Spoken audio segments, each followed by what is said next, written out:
निष्पक्ष में आपका स्वागत है। मैं अजय शर्मा। आज हम पाकिस्तान पर चर्चा करेंगे। पाकिस्तान के प्रधानमंत्री बहुत चर्चाओं में हैं, भारत की तारीफ में कसीदे पढ़ रहे हैं। सब लोगों को बड़ा आश्चर्य हो रहा है कि अचानक इमरान खान को क्या हो गया कि वे भारत की विदेश नीति की प्रशंसा में गुण गाते हुए थक नहीं रहे। इसके पीछे एक ही कारण है कि पाकिस्तान में इमरान खान की सत्ता को चुनौती दी जा रही है और जहाँ तक संभावना है उनका तख्ता पलट हो जाएगा। सब जानते हैं कि इमरान खान को सत्ता में सेना ही लेकर आई थी और इमरान खान और सेना के बीच में जो अच्छे संबंध थे वे धीरे धीरे, जैसा कि हर शासक के साथ पाकिस्तान में होता है, कुछ साल तक सेना के साथ उसके बहुत अच्छे संबंध चलते हैं और कुछ सालों के बाद वे संबंध किन्हीं कारणों से दूर होने लगते हैं, खराब होने लगते हैं, ख़त्म होने लगते हैं। तब सेना अपनी पसंद के दूसरे व्यक्ति को पाकिस्तान की कमान सौंपने की तैयारी करने लगती है। इमरान खान के विषय में समस्या सेना को ये रही कि इमरान खान एक बहुत बड़े लीजेंड के रूप में पाकिस्तान में जाने जाते हैं, क्योंकि उन्होंने वर्ल्ड कप में पाकिस्तान की क्रिकेट टीम को जिताया था।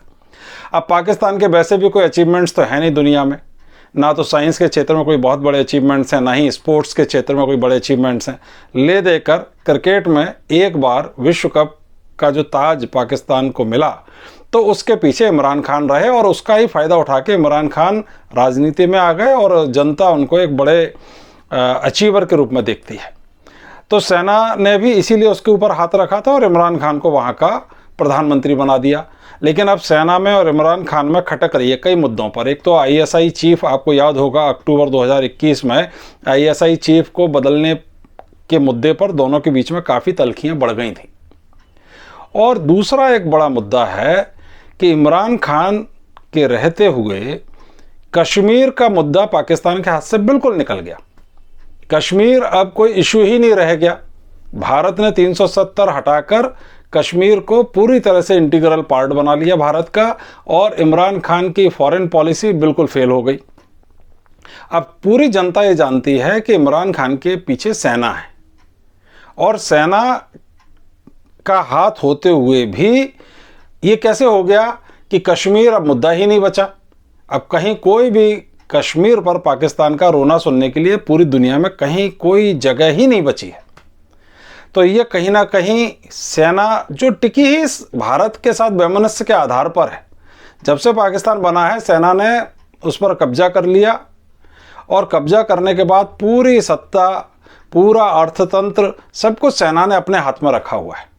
वहाँ के सैनिक या कमांडर्स खुद लड़ने में यकीन नहीं करते, इसलिए उन्होंने आतंकवाद को जन्म दिया। वे लड़ने में यकीन इसलिए नहीं करते क्योंकि उनके सबके बड़े बड़े कारोबार हैं, करोड़ों रुपए कमा रहे हैं, अब वे मरना नहीं चाहते। तो मरने के लिए गरीब पाकिस्तानी को जिहादी बनाकर भारत के खिलाफ भेजते रहते हैं। लेकिन पाकिस्तान की जनता की निगाह में अपनी हीरो छवि बनाए रखना उनकी मजबूरी है।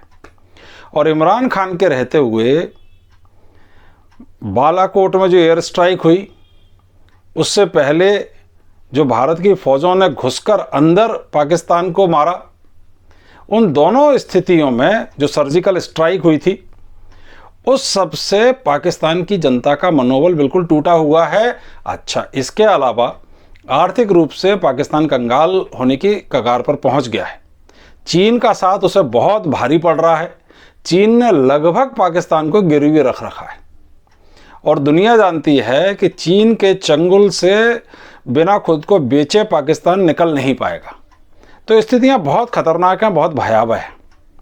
ऐसी स्थिति में सेना का वर्चस्व भी खत्म होने की कगार पर पहुंच रहा है। तो सेना अपना वही पुराना जो उसका फार्मूला है कि सरकार को बदलो, नए प्रधानमंत्री को लाओ, थोड़ा सा जनता में नया जोश जगाओ और भारत के खिलाफ कोई छोटी मोटी आतंकवादी घटना कराओ। अब इस बात पर भारत भी पिछले 6 महीने से निगाह रखे हुए है। भारत की रॉ से जो इनपुट्स भारत को मिल रहे हैं उससे साफ साफ दिख रहा है कि वहाँ की सेना सत्ता पलट कराना चाहती है और भारत के खिलाफ किसी न किसी तरह की आतंकवादी गतिविधि का अंजाम देना चाहती है। उसी की समझाइश पाकिस्तान को देने के लिए 9 मार्च को जो बिना वॉर हेड के मिसाइल पाकिस्तान के 124 किलोमीटर अंदर जाकर गिरी, उसके पीछे वो अनजाने में चली। भारत सरकार ने कहा, पाकिस्तान ने भी 9 तारीख को गिरी और 11 तारीख को उस चीज़ को नोटिस में ले पाई पाकिस्तान सरकार। लेकिन पाकिस्तान सरकार भी जानती है कि भारत ने ये उसको चेतावनी दी है कि अगर तुमने अब कोई भी आतंकवादी घटना भारत के अंदर की तो मिसाइल हमले से तुम्हारे जितने भी आणविक अड्डे हैं वो सब नस्तनाबूद कर दिए जाएंगे, क्योंकि पाकिस्तान के पास मिसाइल रोकने का कोई सिस्टम नहीं है, जबकि भारत के पास उसका इंडिजिनस भी है और S-400 भी भारत के पास आ चुका है। और सामरिक स्तर पर भारत के सामने पाकिस्तान कहीं नहीं ठहरता है। आर्थिक स्तर पर पाकिस्तान एक भिखारी देश बन चुका है। एक दिन का युद्ध भी वो भारत से नहीं कर सकेगा, उसकी आर्थिक स्थिति इतनी बर्बाद हो जाएगी, एक दिन के युद्ध में पाकिस्तान भीख मांगने लगेगा। तो जो मिसाइल छोड़ी गई वो गलती से नहीं गई, गलती से मिसाइल्स नहीं दबती हैं ना छूटती हैं। वो मिसाइल एक मैसेज था और वार हेड को हटाकर भेजा गया मैसेज इसलिए था। वार हेड के साथ जाती तो एक बड़ा मुद्दा बनता। आपको ध्यान होगा जब बालाकोट में एयर स्ट्राइक हुई थी तो दूसरे दिन ही पाकिस्तान के जहाज भारत पर हमला करने के लिए आ गए और फिर विंग कमांडर अभिनंदन वाला पूरा प्रकरण हुआ जिसमें F-16 को उन्होंने मार गिराया था। लेकिन मिसाइल गिरने के बाद पाकिस्तान की तरफ से कोई प्रतिक्रिया नहीं हुई, क्योंकि उन्हें मालूम है कि मिसाइल के क्षेत्र में भारत उनसे 100 गुना आगे। किसी युद्धक विमान को भेजने की जरूरत ही नहीं है, भारत वहीं बैठे बैठे पाकिस्तान को समाप्त कर देगा। तो भारत भी जानता है कि ये सत्ता पलट के पीछे क्या खेल चल रहा है। तो पाकिस्तान की विपक्षी पार्टियों को सेना ने अपने भरोसे में लेकर एक अविश्वास प्रस्ताव तैयार करवाया है इमरान खान की सरकार के विरुद्ध। वहाँ की सेना ये नहीं दिखाना चाहती है कि भाई देखिए हमने तख्ता पलट कर दिया और कोई जनरल वहाँ का अब प्रधानमंत्री या राष्ट्रपति बन गया। सेना बैकग्राउंड में रहकर पूरा ये काम अंजाम दे रही है। तो विपक्षी दलों ने, जिसमें बिलावल भुट्टो हैं, शहबाज शरीफ हैं, नवाज शरीफ के भाई, या फजल उर रहमान हैं, यहाँ तक कि अल्ताफ़ हुसैन की जो पार्टी है उसका जिसका समर्थन इमरान खान को मिला हुआ था वो भी अब इमरान खान से दूर जा रही है। खुद इमरान खान की पार्टी के 24 सांसद बगावत पर उतारू हो चुके हैं। सेना का बहुत दबाव है और 25 तारीख को, इसी 25 तारीख को, 25 मार्च 2022 को ये विपक्ष ये प्रस्ताव लाएगा और 28 को उस पर वोटिंग होगी और पूरी संभावना है कि इमरान खान की सरकार गिर जाएगी और उसके बाद सुना जा रहा है कि शहबाज शरीफ को प्रधानमंत्री बनाया जाएगा, अंतरिम प्रधानमंत्री, और फिर उनके नेतृत्व में चुनाव होंगे। और सेना अगर डीलिंग कर पाई तो नवाज शरीफ भी वापस आ सकते हैं। अब ये समय बताएगा कि अंततः होता क्या है।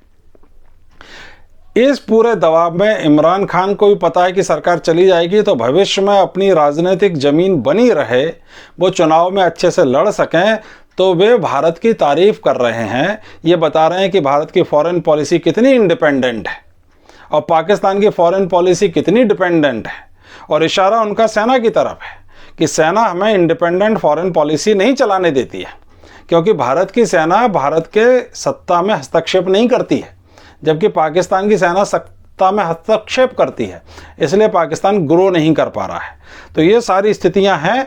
जल्दी ही 25 मार्च और 28 मार्च तक होते होते हमको दिखेगा कि इमरान खान सत्ता से चले गए हैं। हालांकि वे सुप्रीम कोर्ट में गए हैं, उनकी पूरी कोशिश है कि उनके जो बागी सांसद हैं उनके वोट काउंट न किए जाएं। देखिए किस करवट ऊँट बैठता है, क्योंकि इमरान खान भी पूरी टक्कर देने के मूड में है और सेना सामने से आके कुछ नहीं कर पा रही है। ये इमरान खान के फेवर में जा रहा है, लेकिन फिर भी जो इतिहास है पाकिस्तान का उसे देखते हुए लगता नहीं है कि इमरान खान सत्ता में काबिज रह पाएंगे। और भारत को इससे कोई फ़र्क नहीं पड़ना है, वहाँ कोई आतंकवादी राष्ट्रपति बन जाए, प्रधानमंत्री बन जाए, सेना का जनरल बन जाए, democratically elected, so called democratically elected व्यक्ति प्रधानमंत्री बन जाए, क्योंकि सबकी नीति एक ही है। क्योंकि पाकिस्तान का जन्म ही भारत के प्रति वैमनस्य से हुआ है, तो पाकिस्तान हमेशा ही भारत का दुश्मन बना रहेगा और भारत को बहुत कठोर रहना होगा पाकिस्तान के प्रति। और पाकिस्तान की छोटी सी छोटी गलतियों पर उसे आर्थिक और सामरिक सजाएं देते रहना होगा, तभी भारत एक बहुत बड़ी वैश्विक महाशक्ति के रूप में अपने को दुनिया में स्थापित कर सकेगा। और भारत के इधर चीन से भी संबंध सुधर रहे हैं। ये यूक्रेन के युद्ध ने स्थितियों को बहुत पलटा है और भारत के चीन से सुधरते संबंध कहीं ना कहीं पाकिस्तान को कमज़ोर कर रहे हैं। इस विषय पे फिर मैं एक वीडियो बनाऊंगा और आपके सामने लेकर आऊँगा। ये बहुत इंटरेस्टिंग विषय है। तब तक के लिए धन्यवाद। इस वीडियो को लाइक करिए, शेयर करिए और अधिक से अधिक सब्सक्राइब कीजिए। Thank you.